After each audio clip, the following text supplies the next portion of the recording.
Listo. Ahora sí estamos grabando. Saco el video. Saco el video. Listo. Ponelo, si querés ponete acá, dice. Sí, yo me pongo.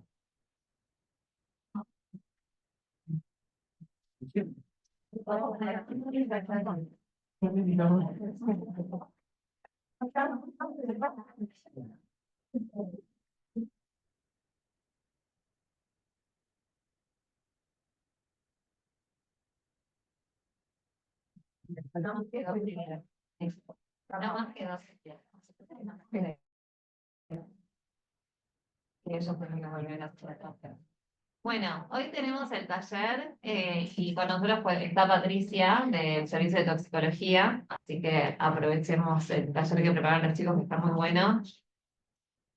Bueno, ¿cómo están? Bien. Bueno, vamos a arrancar. Empieza con un caso clínico, taller. Tiene un paciente de 6 años a la guardia externa con acompañada de su mamá por presentar náuseas y vómitos de menos de 24 horas de evolución. ¿Qué más les falta? Otros síntomas acompañantes, fiebre, dolor abdominal, se encarga hay alguien más con síntomas similares. ¿Cuántos vómitos tuvo? Las características, si era después, si comió algo fuera de lo normal. ¿A qué hora fue el último empezando solo el último vómito, se le dio alguna administración? ¿Cómo? ¿Están? Antecedentes. Ok. Ahora, La diuresis también, comer con la diuresis y la catarsis. ¿algo más? Bueno, a ver si tiene, vacunas completas. Sí, puede pensar de algo que a lo que lo asocian, que ocurrió algo que fue en el día respecto de los días. ¿Qué comió? ¿Cómo me pusiste?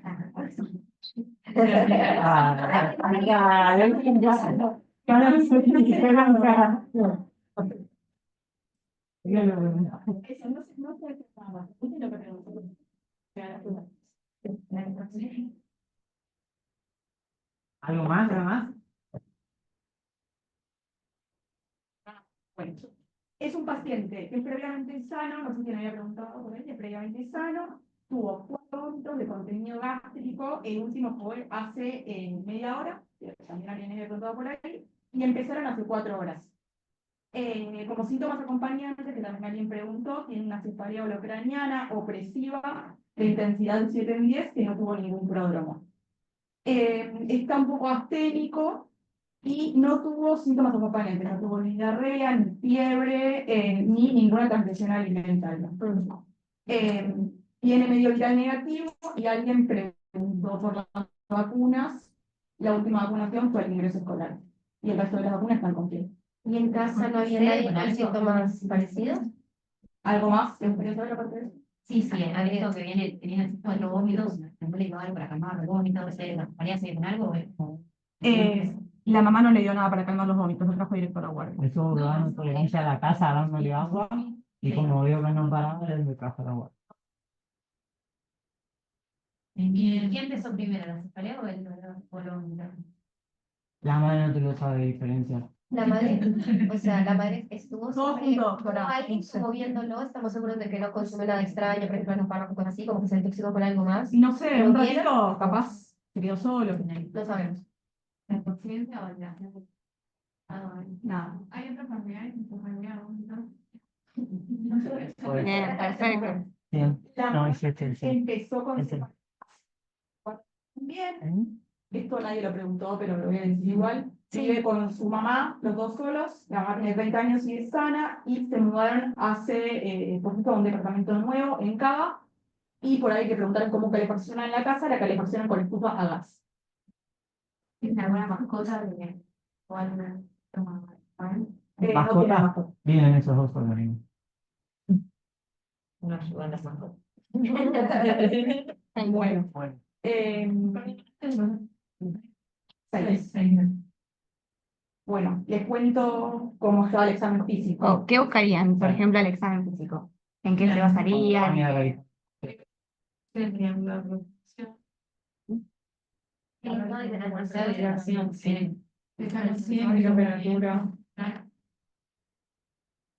Examen neurológico. Perfecto. Ellas. Vale, genial. ¿Qué más? ¿Qué más del examen neurológico? Marcha, o sea, ¿Algo más? tratar que es una ley grande, ¿no? La conexión de él, obviamente, ¿no? Que te responda cómo está hablando, si no tengo síntomas. Bien. Bueno, pasó. Al examen físico tiene una cardíaca de 100, tiene una respiratoria de 22, una TA de 92,64, que es normal para su edad, satura 99% y está afebril, tiene 36,4. El NEL está en buena regular estado general, tiene una palidez generalizada y está no hidratado. Está bien. El abdomen está blando, depresible, no doloroso y las pausas estaban normocoloreadas. Y el examen neurológico que me preguntaron está lúcido, está reactivo, está vigil, tiene los reflejos pupilares y todos los pares craneales conservados, y el tono, la fuerza y la sensibilidad y los reflejos luminosos también están conservados. Es un examen físico. Bueno, ¿qué se les ocurre como diagnóstico diferencial? Piensen en este paciente que le llega a la Claro, guardia, no en claro, el no, paciente sí, que está. Ya sabemos el tema del taller, no hay ninguna novedad, pero hagamos objetivos y pensemos. Perfecto.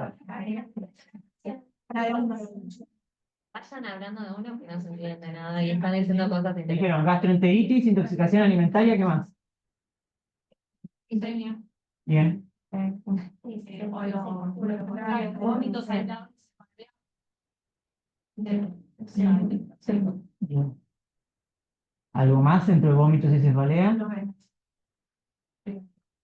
Ojo que es pensar que vómitos, o sea, una meningoencefalitis en este paciente, sin fiebre, sin el prodromo de fiebre, buen estado general, sin signos de rigidez, con solamente estas características de vómitos, No, pero No, una hipertensión como para ucraniana, ir pues, jerarquizando también.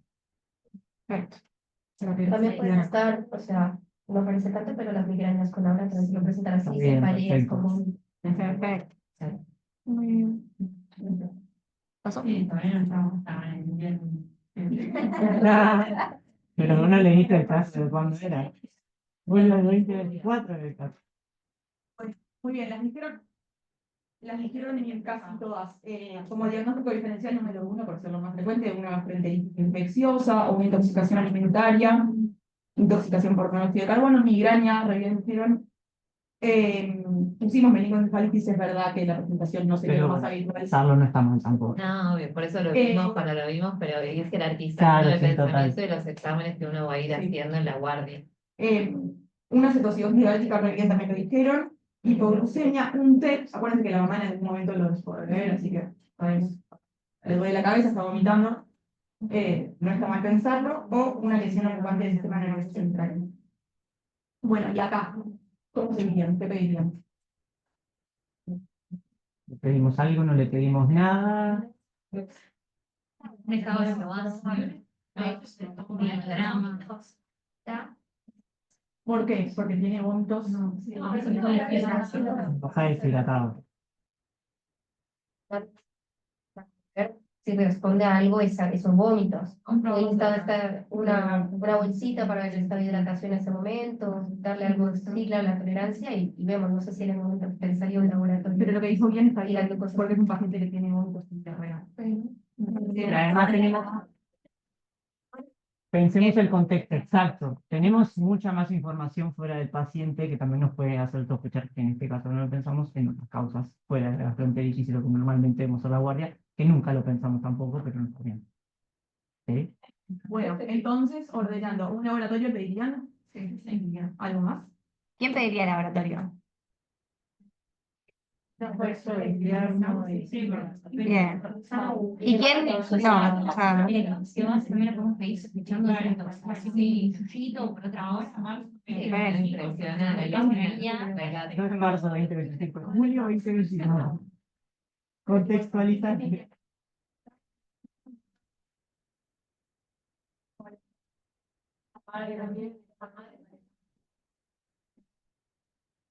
Recién se había mudado el departamento.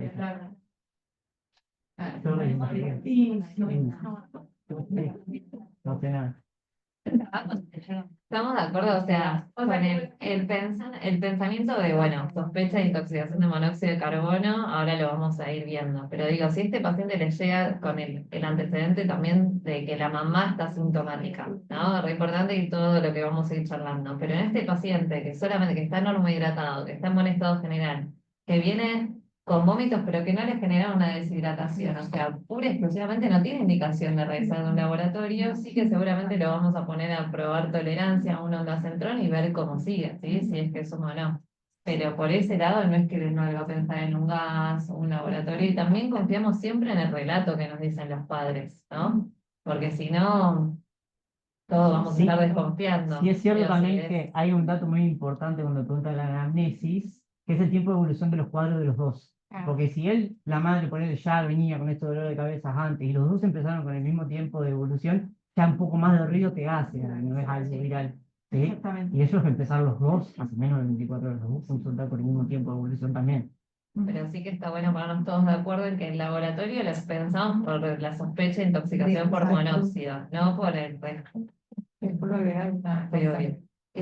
Lo interesante de esto, que es tan inespecífico el monóxido, que en general la cefalea no te la cuentan, la tienes que preguntar. ¿Sí? O sea, todo paciente que venga con vómitos hay que preguntar si también tiene cefalea, tanto al paciente como a la madre, porque la madre no te lo dice, no toma conciencia de que en realidad hay otros síntomas que ya tienen, digo, por las dudas. Entonces siempre preguntar, cuando vienen vomitando tan en específico, hay que preguntar. Bueno, le pedimos el laboratorio, como dijeron, se los leo y me dicen si ven algo patológico. Tiene unos blancos de 12.500 con una fórmula de 67, 22, 9 y 2, una hemoglobina de 11,5, un hematocrito de 37%, plaquetas 232.000, una glucosa de 90, urea de 18, ácido úrico 1,7, CREA 0,3, DILI total 0,6, directa 0,4, GPT 14, GOT 16, una amilasa de 52 y tiene un gas con 7,35, 40, 24, y un ionograma de 136, 3,6, 102, con un láctico de 1,3. Sí, pedimos algo más. También le agregamos una carboxihemoglobina. También le agregamos una carboxihemoglobina que fue de 6% y el valor normal es hasta 3%. La carboxi igual te viene informada en el gas, no hace falta que vos la pidas aparte cuando te da la hojita, vos ya está. Siempre te mandan el porcentaje de... Cuando está impreso. En el papelito, Leo. En el papelito te lo dan impreso. Hay un montón de datos que no te los ponen después en el módulo. Algunos libros pueden estar hasta 2%, hasta 3% está en los consensos que se hicieron. Si es un fumador, por ejemplo, de 3 paquetes diarios, hasta 9%, 10% pueden tener. Pero en general se le pide solo al paciente. Y si ya vemos que es positivo, le pedimos a toda la familia. Y no recuerdo un conviviente en un fumador también, solo el fumador. Mira, los pasivos en general es un tercio del pasivo más o menos, pero no hemos visto que por pasivo tengan aumento. Sí, pero está bien preguntarlo. Además, bueno, después van a seguir ellos, no quiero spoilear, pero el tiempo en que llega, si tuvo pasivo tampoco te va a dar positivo enseguida, porque ahí fumó el padre hace 4 horas. Más allá que ahora la gente fuma mucho afuera de la casa, pero está bien la pregunta. Bueno, con esto, con este resultado, ¿pedirían algún examen complementario más?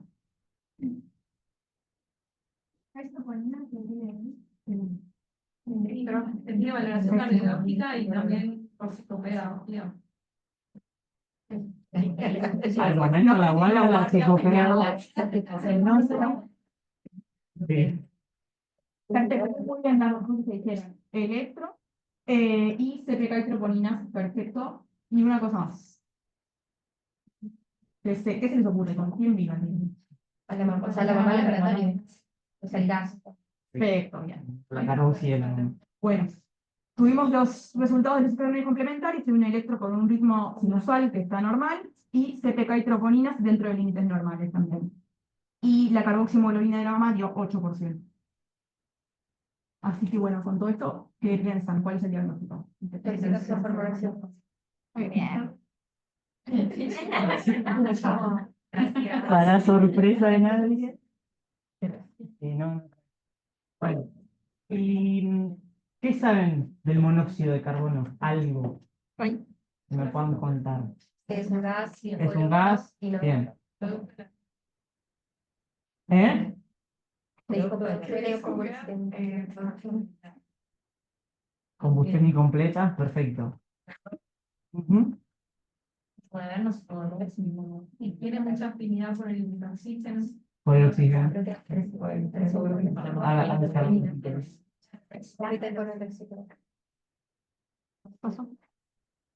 Es una pregunta. ¿Cuál era la...? ¿Y acá alguno tuvo algún familiar o vecino que se haya intoxicado por monóxido? Acá hay una Sí. persona. ¿Vos también? Dos. ¿Alguien más? Tres. ¿Cuatro? Bueno, como ven, siempre hay alguien, o sea, es muy frecuente. Y acuérdense, en Estados Unidos dice que más o menos un tercio queda sin diagnóstico de los agudos. Digo, por ejemplo, es más difícil de detectar. O sea que siempre se nos puede pasar un monóxido. Es muy inespecífico, pero ven que es muy frecuente. Ven como enseguida se levanta la mano. Es así, ¿eh? Es así. Sí, perfecto. muy bien. Spoileando, Gladys. Y ahí dijeron que era, se producía por la combustión incompleta. ¿Saben alguna fuente de donde pueda salir el monóxido de carbono? Fuego. ¿Eh? El brazo, o sea, el brasero del fuego. Del escape de los autos, del escape, Autos. ¿Qué hay que tener en consideración por las hornallas? Perfecto. Bueno, poniendo un poquito en limpio más o menos lo que estuvieron diciendo, el monóxido de carbono es un gas que es cierto que es incoloro, inodoro, no irritante. Esto es muy importante porque no lo percibís, es imperceptible, entonces no te estás dando cuenta que te estás intoxicando con monóxido hasta que empiezan a aparecer los síntomas que incluso también son muy inespecíficos. Entonces es difícil de detectar. ¿Sí? Las fuentes, como bien dijeron, son aquellos elementos que generan la combustión incompleta de todos los que son los compuestos de carbono. Nosotros ahí les nombramos algunos como los termotanques, las cocinas, las salamandras, etcétera, etcétera. Y que muchas veces la intoxicación ya llegan con síntomas muy específicos, difíciles de diagnosticar, incluso algunos son subdiagnosticados y ya llegan con síntomas mucho más doloridos, ¿sí? Porque vuelven a la exposición porque no se trató la fuente. Sí, además, para dar un datito ahí, también el monóxido de carbono cumple algunas funciones vitales dentro del cuerpo, que más o menos ya la vamos a ir viendo cuando hablemos de la fisiopatología, pero es modulador en inflamación, vasodilatador, sirve como neurotransmisor y también modula la apoptosis y la proliferación celular. ¿Sí? Entonces, siempre que hablamos de toxicofármacos, hablamos de toxicocinética y toxicodinamia. En cuanto a la toxicocinética, se administra por vía inhalatoria, es un gas, así que atraviesa y difunde fácilmente las membranas y se va a unir principalmente a la hemoglobina, formando carboxihemoglobina y a la citocromo C oxidasa. ¿Sí? Tiene muy poco metabolismo hepático y la mayor parte se elimina por vía respiratoria sin metabolizar. ¿Sí? Y en cuanto a la toxicodinamia, como ya les dije, se une a la carboxihemoglobina generando a la hemoglobina formando carboxihemoglobina, que esta tiene mucho más afinidad por el oxígeno que la hemoglobina. ¿Qué significa esto que tenga más afinidad por el oxígeno?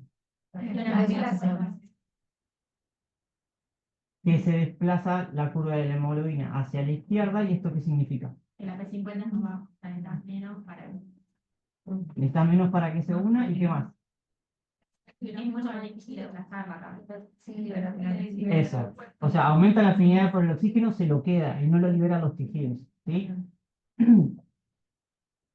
Bueno, y además tiene mucha mayor afinidad también por la mioglobina cardíaca, lo cual va a generar también alteraciones cardíacas. Y aparte, al unirse a la citocromo C oxidasa, lo que va a hacer es irrumpir a la cadena respiratoria. Entonces, pensando un poquito y ya ir echándolo un poco con los síntomas, tenemos una doble agresión, ¿sí? a la respiración celular o a la respiración. ¿Sí? Por un lado tenemos este desplazamiento de la curva de la hemoglobina hacia la izquierda con mayor retención y poca liberación hacia los tejidos, y por otro lado tenemos esta inhibición de la citocromosoxiasa que inhibe la respiración celular. ¿Sí? Entonces, ¿qué estaríamos generando? Un estadio anaerobio, ¿sí? De hipoxia. ¿Y qué generaría un estadio anaerobio? Perfecto. ¿Una acidosis de qué tipo? Metabólica. Perfecto. ¿Sí? Así que bueno, acá tenemos un poco lo que estuvimos charlando de la curva de disociación de la hemoglobina. Uno más. ¿Y qué efectos podemos llegar a pensar que puede llegar a suceder con todo esto que estuvimos hablando? Además de la acidosis metabólica, lo vamos a ir enganchando. Perfecto, tenemos afectaciones neurológicas. ¿Sí? ¿Por qué podemos llegar a tener afectaciones neurológicas? Bien, y además de eso, perfecto, genera vasodilatación. ¿Y la vasodilatación a qué me podría llevar? Edema cerebral e hipertensión endocrinal. Perfecto. Y además, que yo no se los conté, hay daño también a la microvasculatura, ¿sí? Que podría llegar a generar también otros daños a niveles de la neurona. Sí, entonces ya tenemos el daño, la fisiopatología, que nos va a llevar al daño cerebral. Otra cosa que podemos llegar a pensar, que les dije acá, que tenía afinidad por otra de las proteínas también, por la mioglobina cardíaca. Perfecto. ¿Y eso qué puede llegar a pasar? ¿Qué se les ocurre? Pensemos que está la mioglobina en el músculo cardíaco. Infartos. Genera bajo gasto cardíaco. ¿Sí? Y además tenemos vasodilatación periférica porque tenemos este estadio de hipoxia y esta acidosis láctea que también genera vasodilatación. Entonces tenemos un estadio de vasodilatación de hipotensión con bajo gasto cardíaco y en el sistema nervioso central este edema cerebral con posible hipertensión endocriniana y daño cerebral también asociado. ¿Sí? Perfecto. Esos son los dos órganos más afectados. Y a nivel fetal, lo que tiene es mayor afinidad por la hemoglobina fetal, que tiene mayor vía media de eliminación y puede generar importante muerte fetal. Por eso es súper importante preguntarle a la madre si estaba embarazada o no. ¿Sí? ¿Se entendió un poco la fisiopatología? ¿Quedó claro? Sí. Perfecto. ¿De la muerte fetal también?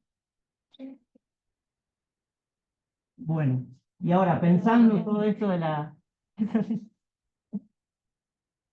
Pensando todo esto que ya dijimos de los daños y la afectación de los órganos, ¿qué estudios, ahora que ya tenemos información, le podemos pedir a estos pacientes para hacerle ver daños de órganos? Entonces, creo que sí es bajo gasto que vamos a ver, porque si es bajo gasto, no.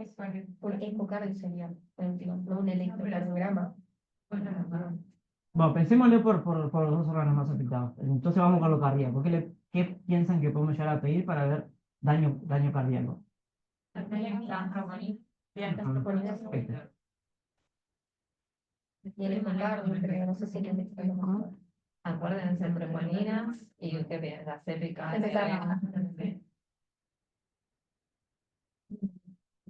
Bien, perfecto. ¿Y por parte del sistema nervioso central? Si tenemos edema, tenemos anticuerpos. Un fondo. Con guardia. Pensan que tenés una guardia vos.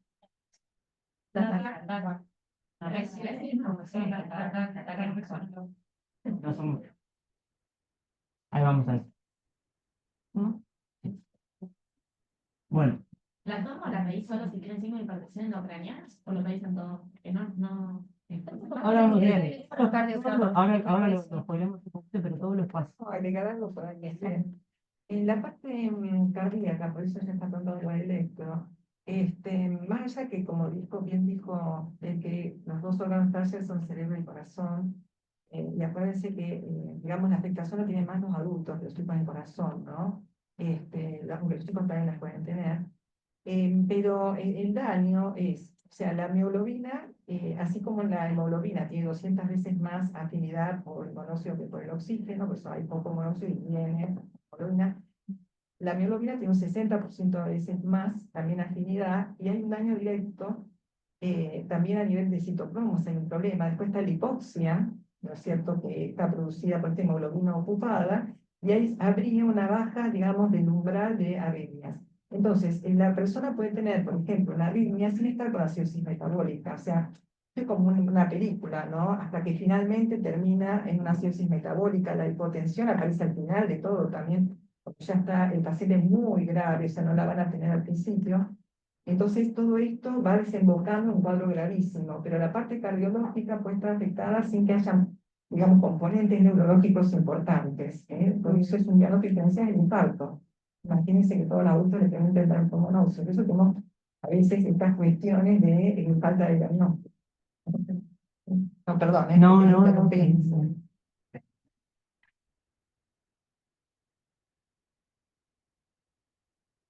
Perfecto, perfecto. Bueno, así que dentro de los estudios que podemos llegar a pedir, en estos casos, un hemograma, una química con función renal siempre pensando en que estamos en un estadio que puede llegar a ver, no es lo más probable, pero al tener afinidad por la hemoglobina, el estado de acidosis puede llegar a ver el mioglobinuria y se puede comprometer la función renal, una función hepática, glucemia, un estado ácido-base obviamente, y las FK y las troponinas, como bien dijeron, al ingreso de las 6 horas. ¿Sí? Para controlar, ahora vamos a contar más o menos cómo es el manejo y esto de las 6 horas. ¿Sí? Así que bueno, un poquito del teoría de la carboxihemoglobina, como dijo la Patricia, es el valor normal es hasta 3% y en no fumadores aumenta hasta 7 a 10%, perdón, ¿no? Me salió el... Sí, lo importante de la carboxihemoglobina es que nos confirma, pero no descarta la intoxicación, y que los niveles de carboxihemoglobina no se van a correlacionar con la gravedad del cuadro. ¿Sí? Porque un paciente puede tener 8 o 9 y es independiente, y puede tener toda la clínica puede tener 20, puede tener síntomas y 10 también. ¿Sí? Y el valor va a descender a medida que le vamos administrando oxígeno, y ya le estoy un poco spoileando el tratamiento que vamos a hacer. Fíjate una cosita, esto que estás bien, muy bien diciendo que si el paciente estuvo esperando en la guardia un montón de tiempo porque hay 50 esperando y vos lo atendés, bueno, tipo 5 o 6 horas ya no tenés nada. O sea, que el tema es cuánto tiempo estuvo afuera del lugar donde estuvo intoxicándose. Una vez que sale, ya rápidamente empieza a bajar la vida media de ese monóxido unido a la hemoglobina. No hacia otros sitios, obviamente, del cuerpo, pero esa hemoglobina, esa carboxi que tenés que medir, por ahí si te diste cuenta, a las 5 o 6 horas ya no lo vas a encontrar, ¿no? Por eso es que a veces pacientes, digamos, una vez si la tenés alta, es diagnóstica. Si no la tenés alta, no podés destacar, ¿no? Y bueno, entonces como estudios complementarios para sumarle todo esto que estuvieron diciendo bien, fue la radiografía de tórax, que es la indicación para ingresar a la cámara hiperbárica, como dijo Clary, una tomografía en todos estos pacientes con síntomas neurológicos, con convulsiones, traumatismo de cráneo, pérdida de la conciencia, que se los vamos a pedir, y el electrocardiograma para ver si no hay isquemias o arritmias. ¿Sí? Bueno, y con todos estos síntomas, ¿saben alguna clasificación? ¿Cómo se puede clasificar las intoxicaciones? Agudas crónicas. Muy bien, esa es una clase. Perfecto. ¿Agudas o crónicas? ¿Y cuál otra se les ocurre? Que quizás es un poco más práctica. Perfecto, muy bien. ¿Y saben más o menos qué síntomas van a cada una? Una leve que puede llegar a tener. Náuseas y cefaleas. Bueno, Claro, ¿sabes? Muy bien. es más fácil de ganar. Muy bien, lo neurológico, como que los distintos síntomas, ahora lo vamos a ver bien, pero te van catalogando si es leve, moderadora. Y después, ¿qué otros síntomas que hablamos que son importantes especificar? Que también pueden...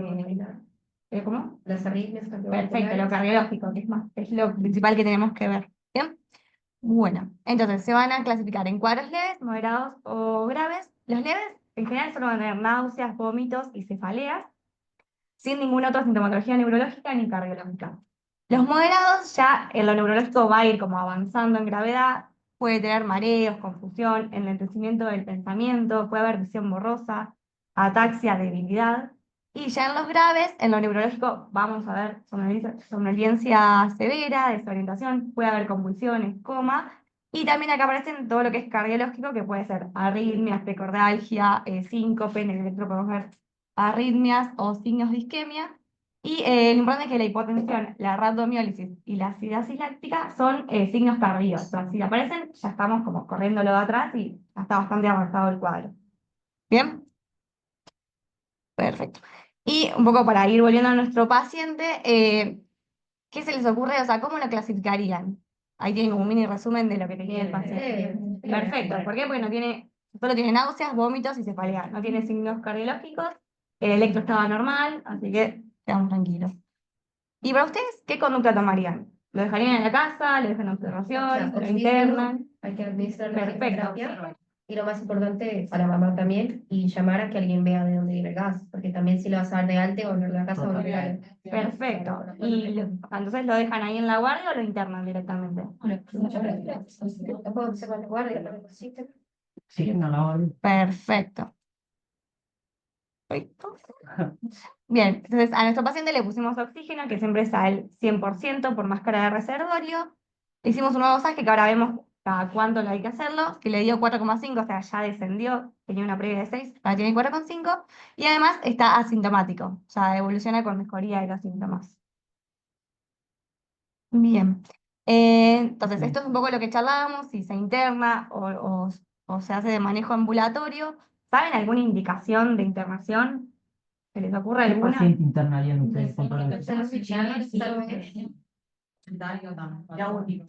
Perfecto, acá dijeron graves, moderados, si tienen afectación de los estudios complementarios.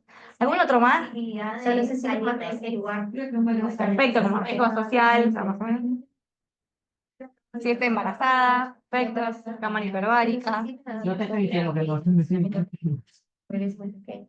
La edad en general no tiene indicación. Claro, el tema es que los más chicos, lo que se vio es que la afectación neurológica no es que lo agrave, sino, por ejemplo, en los lactantes, tipo hasta, algunos dicen 4 meses, 6 meses, tienes una hemoglobina fetal todavía dando vuelta, que es mucho más alta incluso que la hemoglobina de adulto. Y por ahí, esto de que el cuadro del monóxido es inespecífico, también es proteiforme.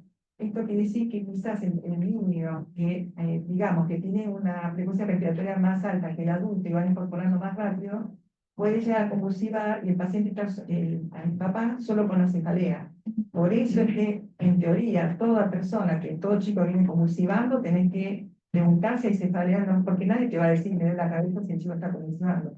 O sea que es otro diagnóstico diferencial, y a veces esto de proteiforme es que a uno le pasa una cosa y a otra porque está en otro periodo. Por así dice papá, está mucho más tiempo expuesto, pierde el conocimiento, convulsiva, ¿se entiende? Sí. Perfecto. Bien, y ahora tenemos las indicaciones. Como bien dijeron, todos los moderados o graves se van a internar. Ahora bien, los leves hay ciertas indicaciones que internamos y el resto lo podemos manejar observación y ambulatorio. Dentro de estas indicaciones tenemos si fue un intento autolítico o un intento de suicidio, si tiene una cardiopatía previa, si está embarazada o si tiene altos niveles de carboxiemoglobina que se consideran mayores a 25%. Igualmente estamos bajando la 20. A ver, ya era 20, 25, está bien. Está bien. Después lo corregimos. Bien, bueno, esto un poco spoileando, le dimos el alta porque mejoró los síntomas, disminuyó la carboximoglobina, entonces le damos el alta con un reposo de 48 horas y control con tóxico, neuro y electro. No, era bueno, no. Se resolvió. Claro, fue el gasista. Tiene una ventana. ¿Para qué sigue igual, eh? Ah, ok. no se fue a la casa. Sí, ahora Bien, y acá tenemos el manejo según qué cuadro es. El manejo inicial es para todos igual. O sea, por un lado, retiro del ambiente contaminado, eso es importantísimo. Una vez que llega a la guardia, obviamente una evaluación completa clínica con examen neurológico, cardiológico, ahí le vamos a pedir el electro, el laboratorio con la carboximoglobina al ingreso y le vamos a poner el oxígeno al 100% mediante máscara de reservorio. ¿Sí? En el caso de los leves, vamos a revalorarlo clínicamente a las 2 horas y a las 4 horas le vamos a hacer un nuevo dosaje de carboximoglobina. El oxígeno va a persistir hasta que el paciente esté asintomático o la carboximoglobina esté por debajo del 5%. Y las indicaciones de alta son similares. O sea, si el paciente está asintomático y su carboximoglobina bajó por debajo del 5%, le podemos dar el alta siempre y cuando tenga electro y CPK normales. Y le vamos a controlar sí o sí a las 48 horas y le vamos a indicar reposo. ¿Sí? ¿Qué es lo que pasó con nuestro paciente? A ver si tenemos acá. Mejoró los síntomas y además la carboximoglobina por debajo del 5%, por eso es que le dimos el alta. Bien. Después vamos a los cuadros moderados, como ya te dijo, se internan todos, en general se internan en sala general. El manejo inicial va a ser igual, solo que se agrega obviamente según el estado de conciencia, el soporte vital básico y las medidas de sostén, pero el resto es lo mismo, o sea, le pedimos al laboratorio con la carboximoglobina, oxígeno y la evaluación clínica, neurológica y cardiológica. Además a estos pacientes le vamos a pedir, bueno, un laboratorio completo que también CPK y LDH, la evaluación con electro que ya lo hemos dicho, una valoración neurológica que no siempre igual se pide una neuroimagen, o sea, eso se va a evaluar en la internación, una placa de tórax, que después vamos a hablar las indicaciones de cámara hiperbárica, y obviamente evaluar por el centro de toxicología. Y después, nada, lo mismo que el leve. revaloración clínica a las 2 horas y una nueva carboximoglobina a las 4 horas. Y las indicaciones del alta son parecidas, o sea, son iguales.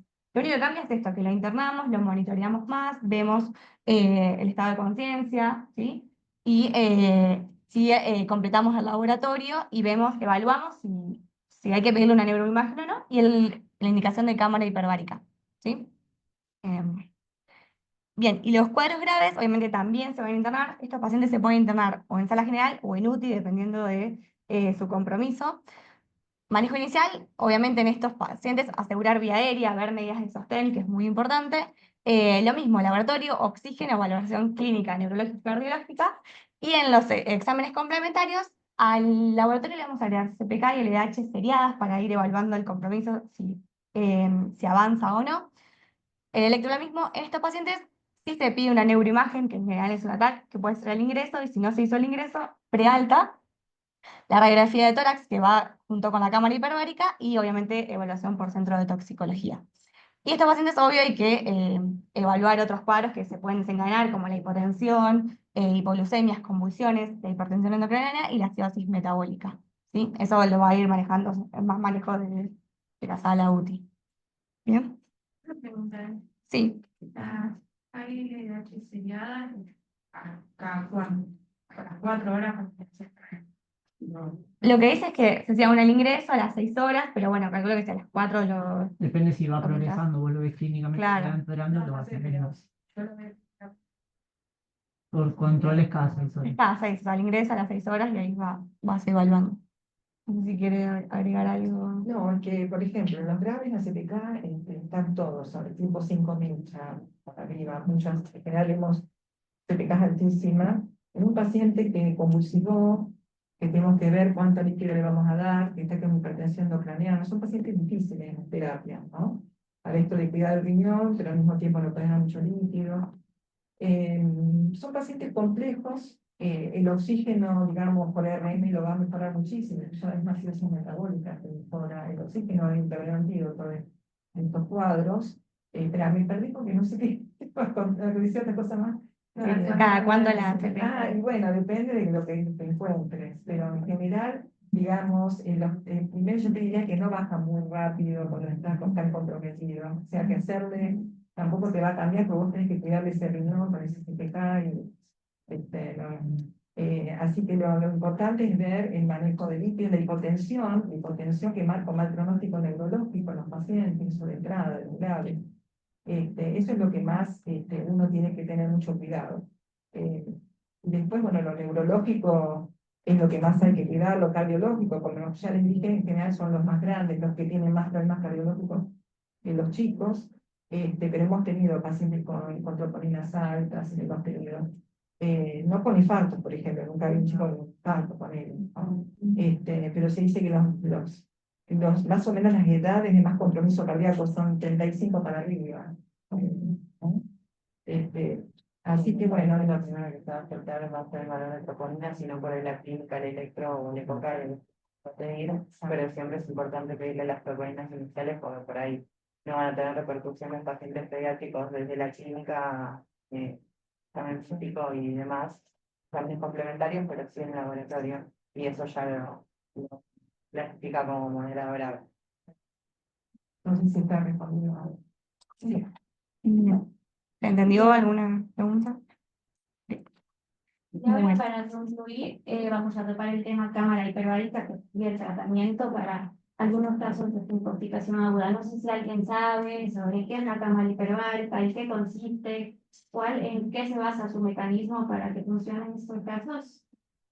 Es una cámara que tiene aproximadamente 2 atmósferas, según lo que tenés que tener mayor presión atmosférica, tenés mayor presión de oxígeno, entonces aumentar la presión interior de oxígeno, entonces por eso, o sea, aumenta la presión interior de oxígeno, pues por desplazamiento mejora la calor. Exactamente. Sí, es una cámara presurizada en la que, como bien dice, hay oxígeno con la FIBA al 100%, hay atmósferas superiores a 2, incluso entre 2,4 y 2,9 para estos casos de intoxicación aguda.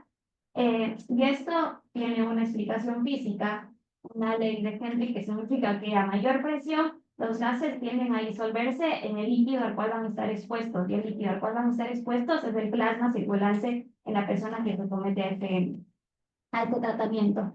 Esta es la razón por la cual nosotros indicamos esta cámara hiperbárica. Ahora les voy a decir en qué casos, pero lo que realizará esta cámara hiperbárica va a ser una disminución de la vida media de la carboximoglobina, que usualmente a una fiebre de 21% es de 4 a 6 horas, ahora la va a disminuir a 23 minutos, ¿sí? Y esto también va a producir que haya un aumento de la cantidad de oxígeno tanto en el plasma 20 veces superior a un nivel normal de atmósfera.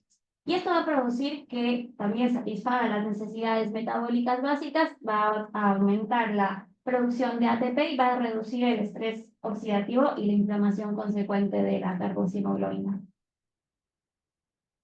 Bueno, ¿saben a quiénes indicamos el tratamiento con cámara hiperbárica? Embarazadas. Embarazadas. Es grave, ¿no? Hoy, entre 20 y 25. Y no podés bajar la carboximoglobina del 25, sino que está como constante, o sea, el proceso. Le das otro tipo. No, la carboxi va a bajar siempre, aunque esté grave, aunque esté grave. Porque el tema es que la hemoglobina, cuando se une, más allá de que también la hemoglobina cambia su conformación tetramétrica y por eso también le cuesta alargar el oxígeno en los tejidos, esa hemoglobina luego, una vez que está respirando oxígeno el paciente, no tiene una unión, como pasa con otros tóxicos que tienen uniones a otras proteínas importantes. El monóxido tiene afinidad por las metaloproteínas, o sea, hierro, cobre, pero no es una unión que no sea lábil. Entonces enseguida ya empieza a salir. El problema es que queda la hemoglobina un montón de tiempo, vos no lo podés medir. Sí, pero la carboxi te va a bajar y en 23 minutos la tenés normal en la cámara. O sea, en esa sesión ya la normalizaste. No, Sí, y también con el sí. oxígeno, la máscara también se te normaliza. Nunca vas a tener una carboxi que no baja, nunca. No sé si se entiende, porque la unión es lábil. Más allá de que produce mucho daño. Eso es. ¿Alguna otra indicación que sepan? Hablamos de embarazadas, el nivel de carboxi superior a 20. Sí, casos graves. Siempre y cuando no estén descompensados. Obviamente, deben ser pacientes que se puedan transportar, porque cámara hiperbárica no hay aquí y como vimos casos moderados graves van a necesitar un soporte a las complicaciones del cuadro.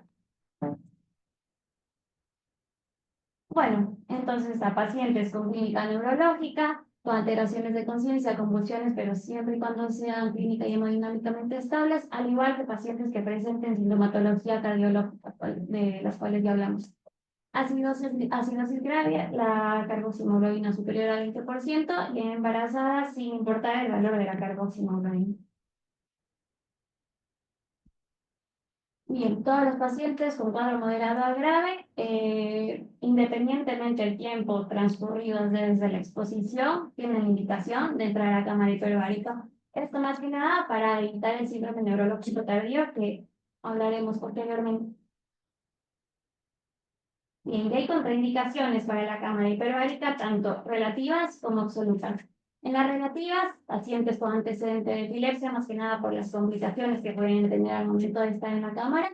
Pacientes asmáticos, porque la cámara hiperbárica tiende a causar broncoconstricción, entonces está indicado que en estos pacientes con antecedentes de asma o paros respiratorios, los broncodilatemos previamente antes de ingresar. Pacientes diabéticos, porque puede causar hipoglucemia, así que con un corte de glucemia menor a 100 se recomienda dar un aporte de glucosa por vía oral para prevenir esta complicación. Antecedentes de neumotórax, obviamente, pacientes con fiebre, pacientes con patología gótica y pacientes con claustrofobia. Y contraindicaciones absolutas, hipertensión arterial severa y patología parenquimatosa como un neumotórax que no está solucionado ni con un tubo de avenamiento, o con bullas que puedan favorecer o empeorar la complicación del neumotórax. Por eso se pide la placa de tórax dentro de los exámenes complementarios.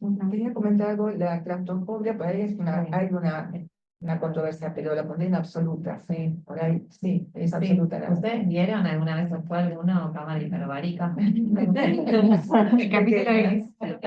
Claro, nosotros nos tocaba antes de hacer los traslados, cuando éramos residentes, nada, lo hacen los internos, pero En general es como un submarino, hay distintos modelos, pero es un submarino bien hermético, muy cerrado, y creo que una gran, o sea, gran limitante es la claustrofobia, digamos. Hay distintos modelos, Es absoluto. hay algunas que son individuales, otras que, por ejemplo, están 4 personas, hay distintos tamaños, pero es a tener en No, y cuenta. además no Los nenes chiquitos hay que entretenerlos desde afuera, con muñequitos, todo, porque es un tiempo largo que tienen que estar también. Así que no es fácil. Después fíjense, googleen cámara hiperbárica y después distintos lugares de oxicámaras. En Capital Federal no son tantos los lugares. Sí, sí, me gustaría mucho. Ahí lo ven. Acá a 3 cuadras hay una, Acá hay lo una, usamos, la ya de cambiamos. Hay una, Sí. pero perdimos desde convenio y entonces estamos haciendo la boca, que tiene que ver como convenios también.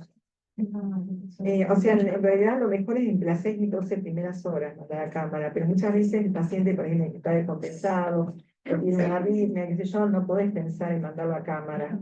Entonces, a veces la indicación no se cumple porque no lo podés transportar, ¿no? Y acá la controversia, después, bueno, cuando termine podemos hablar 2 palabras de las controversias de cámara. Sí. Y bueno, y las complicaciones serían asociadas a las contraindicaciones, un barotrauma de oído, neumotoras, convulsiones y en pocos casos casi inexistentes toxicidad por el oxígeno. Bueno, y ahora vamos a hablar un poquito de complicaciones neurológicas, que serían el síndrome neurológico persistente y el tardío.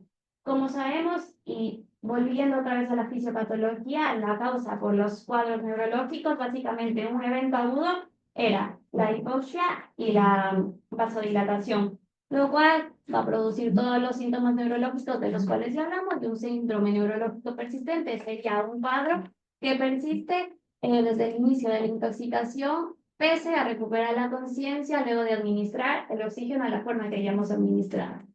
Y la sintomatología que usualmente se observa en estos pacientes es una paresia, una parálisis de miembros inferiores, excitación psicomotriz, cefaleas persistentes y manifestaciones cardiológicas residuales. Es por esto la necesidad de un seguimiento multidisciplinario, tanto por el consultorio externo de toxicología, neurología, cardiología, psicopedagogía y obviamente un pediatra que englobe todo esto.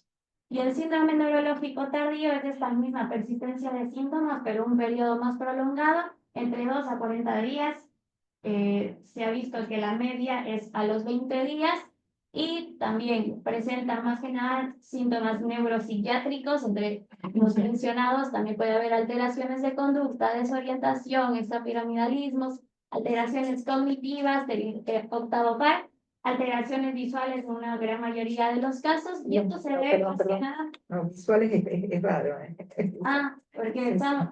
No, pero después, perdón, sí. ay, perdón que te. No, Después comentamos de esto.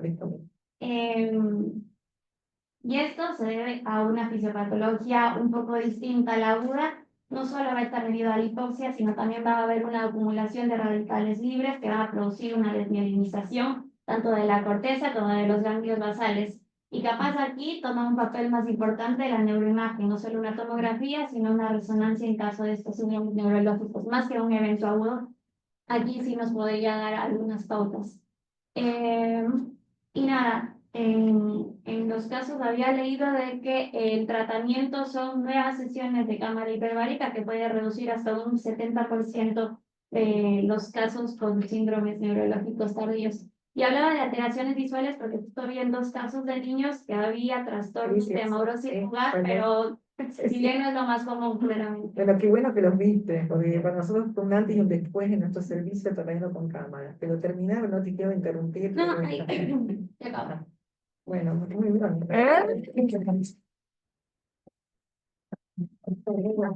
Bueno, primero felicitarlos, la verdad que es un tema que parece sencillo, no es sencillo. Lo que a nosotros nos interesa es que hagan diagnósticos. Acá en el hospital muchas veces nos consultaron, por ejemplo, de farmacia, una farmacéutica que fue al hospital alemán, creo, hace muchos años, y le dijeron que era un síncope. Después de la segunda intoxicación ya vivía sola, bueno, ahí se dieron cuenta que había algo más, y recién hicieron el diagnóstico. Lo que quiero decir es que es muy peligroso que seguir con el monóxido es muy rápido, entonces en pocos minutos podés llegar a perder el conocimiento y seguir inhalando, ¿no? Por eso los bomberos son los que encuentran los cuerpos en las casas. Nosotros vemos los cuadros leves, moderados, graves, y a veces quedan sin diagnóstico que sean graves. Nosotros, es más, yo les cuento algunas cosas para que tengan en cuenta. Yo una vez yo hice muchos años guardia sábado en tóxico y me había reemplazado una colega y había dejado a sus hijos con una hermana que tenía diagnóstico de migraña, ¿sí? Entonces ella hizo la guardia por mí y los chicos vieron que se bañan 2 horas, están ahí, les gustan. Y ahí, bueno, empezaron a vomitar con dolor de cabeza, qué sé yo, se habían intoxicado con monóxido. Vinieron acá al hospital bueno, la hermana fue al Fernández, ¿no? Entonces, le puede pasar a cualquiera, eso es lo que quiero decir. Después, bueno, acá el administrativo también, una pareja que se despertó, digamos, con dolor de cabeza, pero si no se despierta, realmente tiene muy alta mortalidad en monóxido. Entonces hay que tratar de pescarlo. Yo una vez, como siempre digo, la realidad supera la ficción. Yo estaba haciendo una guardia y primero digamos, el diagnóstico lo hacen ustedes, no los toxicólogos, porque vienen por guardia. Entonces, si no lo pensás, en teoría, o sea, como para facilitar esto, todo paciente que viene vomitando, o viene con una convulsión, o viene con un síncope, o viene con todos los diagnósticos diferenciales, o una probable intoxicación alimentaria, preguntarle si le duele la cabeza, si le duele la cabeza a la mamá, porque no se lo cuentan. Entonces, si nosotros tenemos como diagnóstico diferencial ya con eso solo, al monóxido no se nos va a escapar tanto el diagnóstico. Era un chico de 12 años, me habían llamado a la guardia porque bien habían pensado que podía ser un monóxido, había conducido en el baño, porque los calefones en el baño están prohibidos, supuestamente, pero bueno, había conducido en el baño, la madre escuchó el golpeteo, el chico estaba al lado de la puerta, bueno, trata de sacarlo, lo ayuda un vecino que llama, está desesperado. Bueno, el chico tuvo un estatus convulsivo, no fue tan sencillo. Cuando llega al hospital, la madre me dice, esto fue hace muchos años, me dice, no, pero, porque siempre hay, algunas cuestiones son crónicas, entonces cuando vos tenés el agudo, sabés que ya le dio la cabeza hace meses. Entonces venía con un crónico y se le suma el agudo. Digo, no le dio la cabeza, tuve alguna vez una pérdida de conocimiento. Bueno, sí, hace menos de un mes. Me dijo, sí, se desmayó en el baño. Y usted consultó, me dice, sí, consulté acá en el hospital. Entonces yo en ese momento no le creía a la madre, porque, viste, digo, no va a consultar y no se dan cuenta. Entonces justo estaba de guardia el médico, y dice, ve, ahí está el doctor, la guardia, no voy a creerlo. Entonces me acerqué, bueno, voy a decir tal cual como fue. Era un residente de primer año. Entonces le digo, mira, tengo un paciente con estatus convulsivo, es un monóxido, la mamá dice que vos lo viste. ¿Vos qué pensaste? Un síncope. Dice, bueno, sí, qué sé yo. Digo, mira, todo pérdida de conocimiento, vos preguntale al R3, al jefe, a lo quien sea, porque se merece ver qué le pasa a una persona que pierde el conocimiento. Entonces, lo que quiero decir, le puede pasar a cualquiera, pero si nosotros ponemos un poquito más de ojo o le preguntamos al que más sabe, lo que sea, nos quedamos con un diagnóstico más posible, ¿no? Y no subestimar al que viene, porque si que vomita, le doy una ondansetron, una metoclopramida, lo que sea, lo hace el vecino. O sea, no digamos, medicar por síntomas o signos a los chicos, sino ver qué le pasa, ¿no? Lo de la cámara, gracias que ella me dijo esto, porque ahí ubicamos esos 2 chicos, porque lo que es la ceguera es muy rara con monóxido. Nosotros tuvimos la mala suerte para los pacientes, pero la suerte para nosotros, tomar 2 chicos que en menos de un año tuvieron trastornos, digamos, severos, ¿no? De visualización. Ahora, bueno, nosotros lo publicamos en archivos, está online. Y eso nos cambió a nosotros la indicación de cámara, porque internacionalmente hay mucha controversia, porque no se puede hacer ensayos clínicos con monóxido de carbono. En toxicología no se puede hacer ensayos clínicos, porque no es ético hacer ensayos de intoxicar a alguien y ver qué tal. Entonces, no, eso es. Entonces, sí, hay mucho estudio en animales y qué pasa con la cámara, eso hay mucho, ¿no?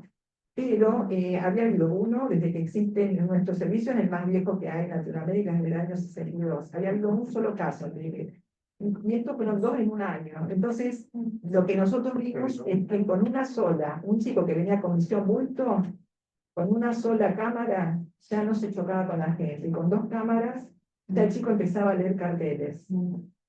lo que nosotros nos despertó esto, el chico venía, era una colega que nos había consultado, pero había sido como hace 20 días la intoxicación. Está en periodo de ventana. El periodo de ventana es cuando vos vas empeorando por esto que contaron, ¿no? De los radicales libres, que empieza a haber una peroxidación lipídica realmente en sustancia blanca, sobre todo en lobo pálido. Si ustedes ven las imágenes, el lobo pálido es poco vascularizado, es muy light, tiene mucho hierro. Por eso tiene, ¿se acuerdan que las imágenes son más que nada esas? Y entonces cuando dice sí, porque el chico está con parkinsonismo y estaba con visión bulto, ahí se le indicó la cámara, pero sabemos que otro chico que había mejorado mucho. Y el chico empezó, pero cada cámara mejoraba la visión tremendamente.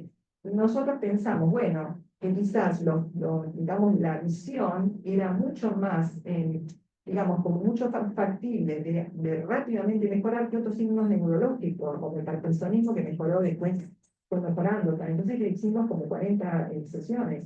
Pero eso hemos buscado información bibliográfica y había solamente 2 papers sobre esto, uno en Turquía y otro en no me acuerdo qué, de mejoría de visión con muchas cámaras. Entonces esto no lo van a encontrar en los libros porque lo hicimos nosotros, pero creo que todo paciente que queda como con secuelas, sobre todo en la ventana, hay que hacerle cámaras, nosotros se los hacemos, pero no todos se lo hacen. Entonces, sí. No, es eso, que yo la verdad que me entusiasmé mucho porque uno de los chicos, el otro que no había traído de Entre Ríos, el chico ya estaba tipo planta, el chico no se movía. La madre había averiguado por internet que existían las camas hiperbáricas, nos llamó, estaba separada con el padre vivía aquí en Buenos Aires, lo mandó al chico, ya habían pasado 8 días de la... Pero ese chico hizo un neurológico tardío porque empezó a poner a las 48 horas que le di con la madre. Empezó con trastornos del sensorio hasta que cuando lo deriva, el chico ya estaba con 50 de frecuencia cardíaca, lo metió directo a RM. Y después sale de RM tipo a los 2 o 3 días y ahí le indicamos la cámara. El chico empezó a moverse con las cámaras. A los 40 días, más o menos 50 días, porque lo llevamos también, hablamos acá en Neuro y en el Garra, hasta que el chico parecía, ya se estaban dando los cordones, el tipo planta a empezar a caminar, empezar a hablar. Y todo el periodo de ventana. Entonces, es muy empírico esto, yo lo sé, pero eso nos cambió la visión de la cámara y los secuelos neurológicos a corto plazo. Eso lo quería decir, si alguna vez saben, pero no lo van a encontrar, por eso más que publicamos ahí en archivos. Acepto. Bueno, Por la carboxi, no todas las neuronas se necrosan, todas quedan como que un estado de isquemia y la cámara hiperbárica puede aumentar el metabolismo y como que volver a que funcionan algunas de esas neuronas que están en la necrosis. ¿Cuál sería el periodo de ventana donde estas manifestaciones clínicas? Sí, desde los 48 horas hasta los 40 días, nosotros lo seguimos una vez por semana, vienen y lo hacemos ver con medio para hacer detalle. Nos ha pasado algunas cosas más sutiles, quedando cognitiva. De los tardíos, más del 50% son cognitivos, o sea, trastornos de memoria que hemos tenido una mamá que trabajaba, me acuerdo de Moza, y no se acordaba de lo que era un desastre. Pobrecita que tengo cámara, después de un tiempo. Y después, o sea, la mayoría son cognitivas, de memoria, por eso hacemos, como dice Beto, los test psicodiagnósticos. Y también puede revertir. Claro, Sí, sí. Sí, se los vamos a repetir. Periodos que pueden revertir todo así. No, el periodo es que empeora. Puede aparecer. También, y dentro de esos 40 días puede tener que repetir porque puede empeorar o puede aparecer, aunque la clínica inicial haya sido o no moderado o severa. Tiene más riesgo, pero hay algunos que no lo tienen, tienen el tardío. Por eso la importancia de la cámara. Sí, lo que pasa es que lo que pasa también. Ya terminamos con el cerebro, que parece un accidente vasculoencefálico. La violación de radicales libres en monóxido es muy parecido. Empezó unas semanas a empeorar en algunos pacientes. Es una re interesante. Perdón, pero no estoy voluntaria, me hicieron re lindo.